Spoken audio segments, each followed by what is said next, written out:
Welcome to day 25 of our play-along videos, day 5 of our final piece of our JaNEWary challenge, and this is the Elterwater hornpipe, which is the second piece in the Cumbrian music set that we're doing. So let's first of all play this through at a nice steady speed. 1 and 2 and 3 and...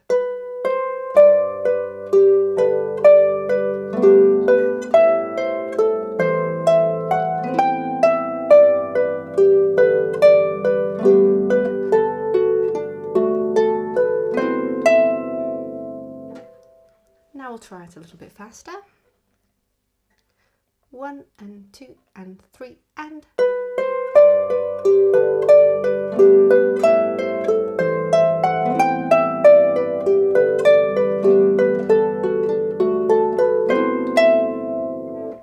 And finally at a much faster speed. 1, 2, 3.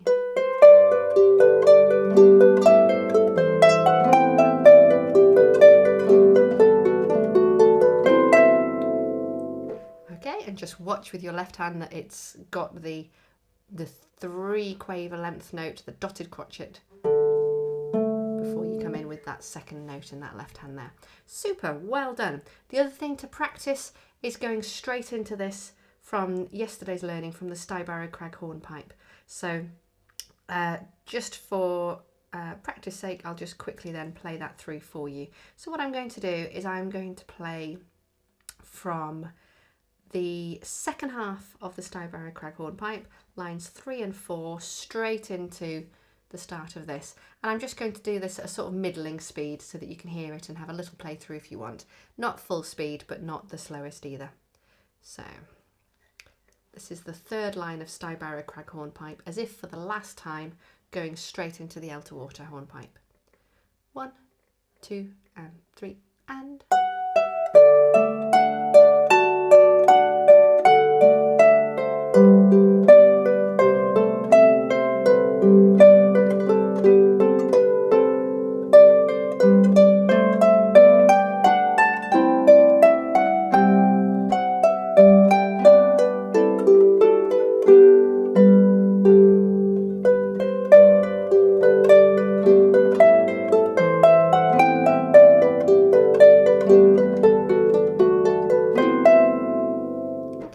Slightly pause there. Ideally it could actually just go straight through. Okay, that's the end of our play along section. I'm going to go a little bit more into some technical elements now, which you're welcome to stick around for if you like. So this left hand, these opening 2 notes, I talked in the teaching video about using 4 and 2, and we don't have the thumb placed, and that can feel a bit confusing. It's as if we were doing the octave pattern with the finger 2 in the middle on that 5th note up. So it should hopefully feel quite a comfortable gap for those 4 and 2 fingers. But we're not placing our thumb, but it allows us to have our hand to already be heading up physically towards you, so that the placing of the next notes shouldn't feel too tricky. And the next notes there are G, A, B. It's the 3 clears. Miss out the red, and then it's the next clear, it's the D. So you could think of it as a pattern of clear notes. And it's a run very fast, 4, 3, 2, 1. Okay, it's reminiscent of the very fast 4 notes that we did at the beginning of the JaNEWary Crag, but the JaNEWary Crag was 4 notes in a row. This time we need to remember to leave the gap before the thumb comes in. Not in terms of the timing, but in the positioning of the notes. So we're still really aiming for that D. Okay, and then the technical element, having got used to doing and being able to place all 4 at once. Can I land all 4 fingers on? And you might practice that a few times. Then the technical element is the timing.